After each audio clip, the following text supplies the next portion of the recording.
한번 고백하겠습니다. 나는 하나님의 살아계심을 믿습니다. 이렇게 고백합니다. 시작.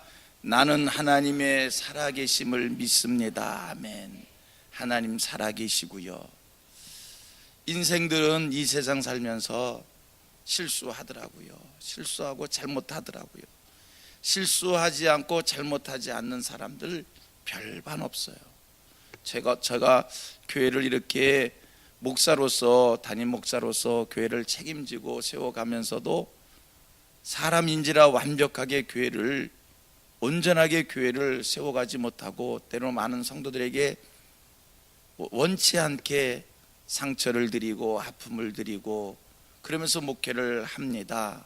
그래도 하나님이 계셔서 내가 상처를 드리고 아픔을 드려도 하나님이 또 그것을 치료해 주시고 회복시켜 주시고 건강하게 해 주시고 그러면서 목회를 해요. 이 나라가 이렇게 흔들리고 어려울 때 소원하기는 이제 하나님께서 우리 민족을 또 만져주시기를 소원합니다. 잘못된 것 고쳐주시고 또 발전시켜 주실 것이고 또 우리 하나님 살아계시기에 이렇게 성도들이 기도하는 민족인데 하나님 절대 손해보지 않게 하시리라, 이런 믿음을 가지고 있습니다. 우리 성도들이 더 깨어 기도하고 긍정적으로 생각하고 믿음으로 생각해서 나라를 또 한번 세우고요. 또 우리 교회 하나님께서 이 나라에 평강을 주시고 우리 교회에 평강을 주시고 우리 성도들이 하는 일에 평강을 주셔서 주의 위로 속에 승리할 수 있게 되기를 축복합니다. 어저께 제가 이런 설교를 했어요. 우리가 하나님께 어떻게 감사할 것인가, 무엇으로 감사할 것인가 라고 하는 그 말씀을 드리면서 우리의 중심을 들여서 감사해야 된다. 성경은 첫 것으로 감사를 하라고 그래요. 이 첫 것으로 감사라는 것은 곧 전체로 감사라는 거예요. 전부로 감사라는 거예요. 중심을 담아서 마음과 뜻과 정성을 다해서 하나님께 감사를 하라는 겁니다. 성도님들, 우리가 하나님 앞에 감사할 때 왜 형식적인 감사가 아니라, 눈에 보이는 감사가 아니라 중심이 담겨져 있는 이런 감사를, 온 정성을 다한 감사를 하나님 앞에 올려드리기를 원하는가 라고 했을 때 우리의 감사가 하나님께 상달되기를 원하기에, 하나님이 기뻐 받으시는 그런 감사가 되기를 원하기에 우리는 중심을 담아 온 정성을 다해 하나님 앞에 감사하기를 원하는 겁니다.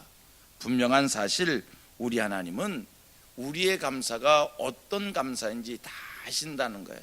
이것이 형식적인 감사인지 어쩔 수 없어서 억지로 표현하는 감사인지 이게 마음이 담겨 있는 감사인지 하나님은 다 꿰뚫어 아시는 그런 분이십니다.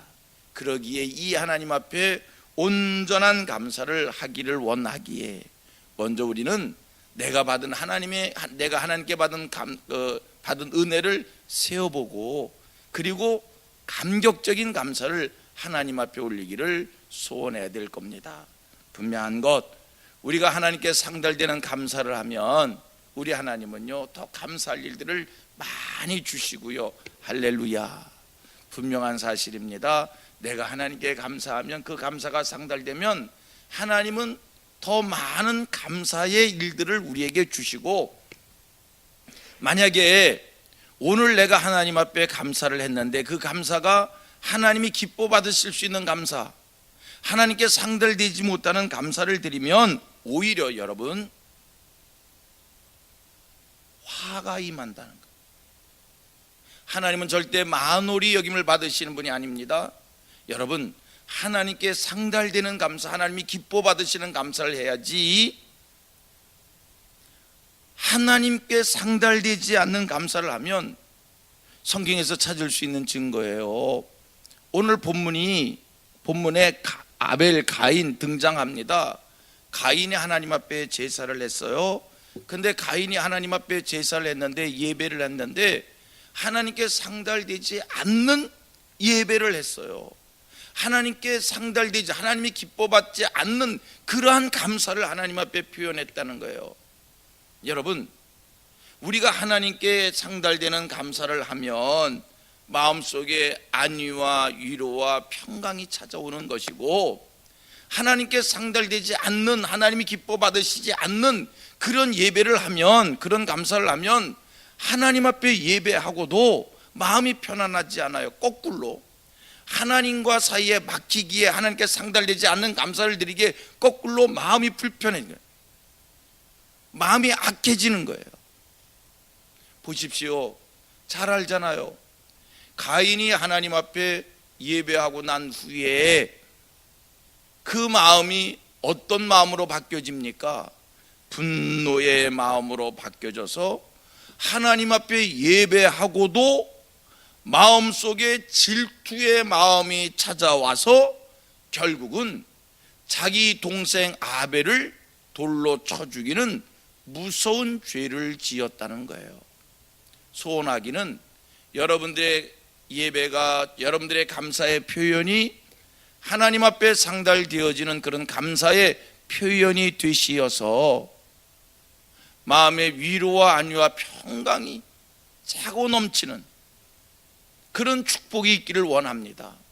혹이나 나의 예배가, 나의 감사의 표현이 하나님께 제대로 상달되지 않음으로 인한 마음속에 불편한, 마음속에 안정되지 아니하고 질투의 마음, 공격의 마음, 시비의 마음, 이런 마음 생길까 염려스럽습니다.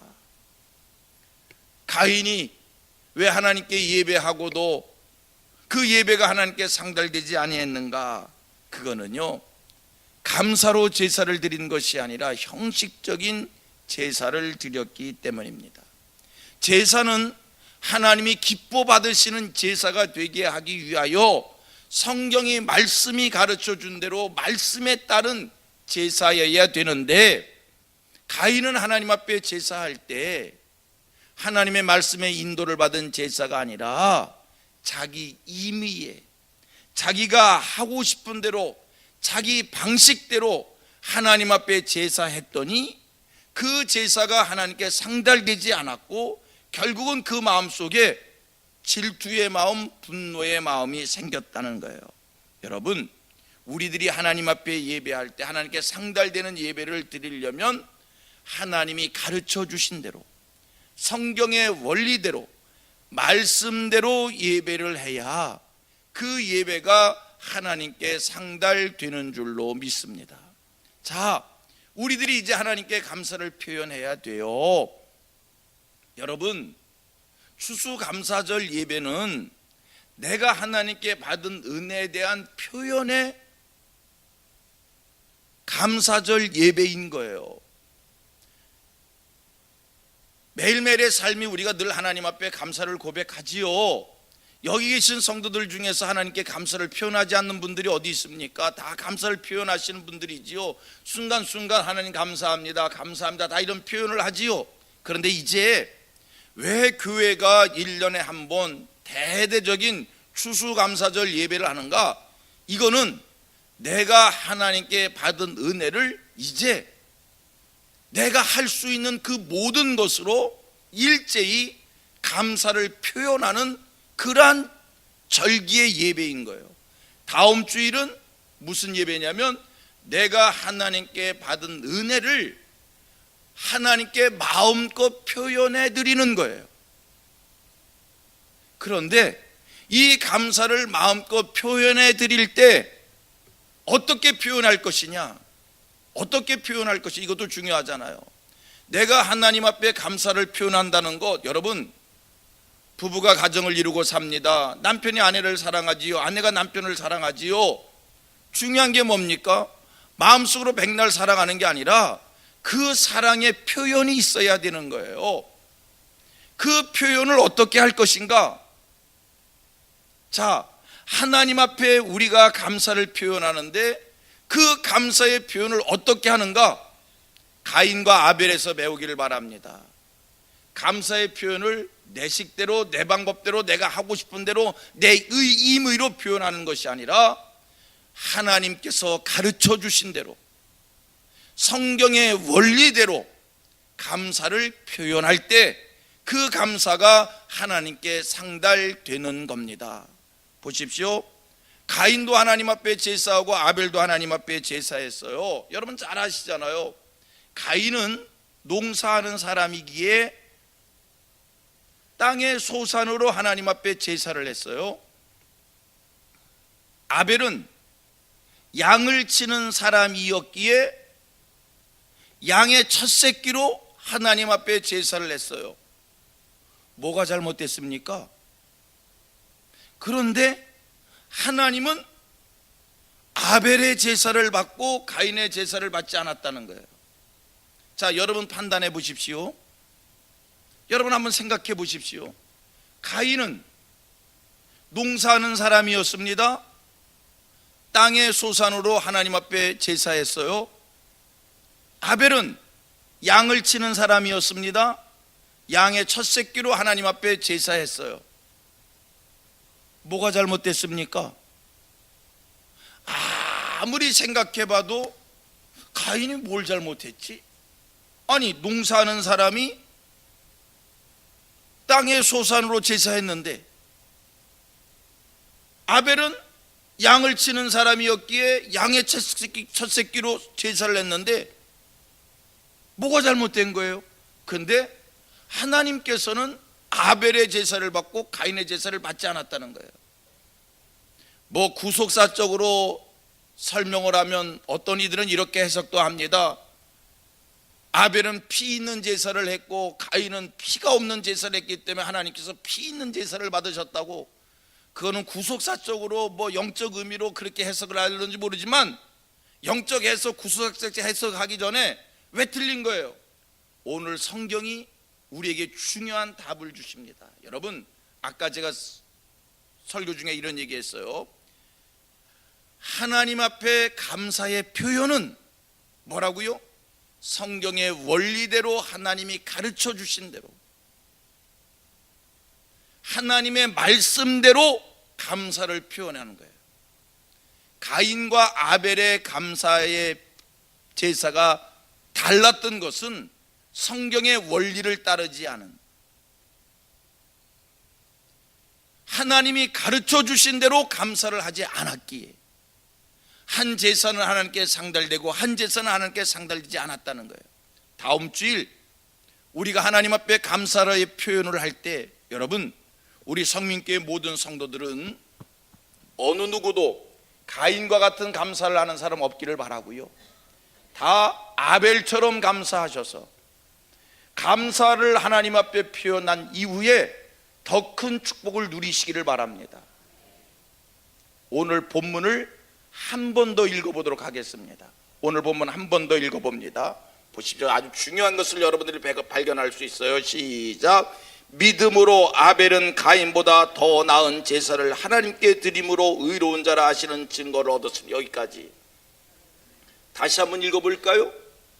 안 읽어봐도 되시겠지요? 가인과 아벨의 차이가 뭐예요? 성경이 이렇게 얘기합니다. 아벨은 믿음으로 가인보다 더 나은 제사를 하나님께 드렸다. 그래서 의로운 자라 이렇게 증거를 얻었다는 얘기예요. 여러분, 하나님이 기뻐 받으시는 감사는 여러분들이 하나님 앞에 상달되는 감사를 올려드리기를 소원한다고 할 때, 자, 어떤 감사를 하는 거냐면 뭐라고요? 믿음으로 감사를 해야 돼. 하나님의 살아계심을 믿는 믿음으로. 지난 1년 동안 내 삶은 하나님의 은혜였습니다. 하나님의 도우심이었습니다. 하나님의 함께 하심이었습니다. 나는 하나님의 자녀입니다 라고 하는 것을, 하나님을 확실히 믿는 이 믿음으로 하나님 앞에 올릴 때, 믿음으로 올리는 제사는 하나님을 기쁘시게 드리는 제사인 줄로 믿습니다. 나는 죽을 수밖에 없는, 나는 버림받을 수밖에 없는, 나는 세상에 눌릴 수밖에 없는 그런 죄인이지만 하나님께서 예수 그리스도를 보내주셨고 예수 그리스도로 말미암아 내가 죄악 가운데서 구원받은 하나님의 자녀입니다 라고 하는 이런 믿음으로 하나님 앞에 감사의 제사를 드릴 때 하나님이 이 감사를 받으신다는 거예요. 여러분, 추수감사절 예배는 누가 누구에게 하는 겁니까? 다시 물을까요? 추수감사절 예배는 누가 누구에게 하는 겁니까? 하나님을 모르는 사람들은 절대 추수감사절 예배를 하지 않습니다. 추수감사절 예배는 하나님의 자녀들이 하나님 아버지께 감사를 표현하는 거예요. 그러므로 추수감사절에 먼저 우리가 회복해야 될 것은 나는 하나님의 은혜, 하나님의 축복으로 하나님의 자녀 되었습니다 라고 하는 이 은혜를 가진 자들이 하나님 앞에 감사를 표현하는 줄로 믿습니다. 다음 주일 우리들의 추수감사절 예배가 하나님께 온전히 상달되는 감사절 예배 되기를 축복합니다. 하나님의 살아계심을 확실히 믿는 믿음 가운데 하나님이 내게 베푸신 그 은혜를 확실히 기억하는 그 믿음 가운데 하나님의 축복, 하나님의 도우심 이후로 나의 삶을 하나님께서 더 크게 인도하여 주신다라고 하는 이 믿음 속에 하나님 앞에 모든 것을 다 감사로 표현할 수 있는 우리 성민의 모든 권속들 되어지기를 주님의 이름으로 축복합니다. 기도하겠습니다.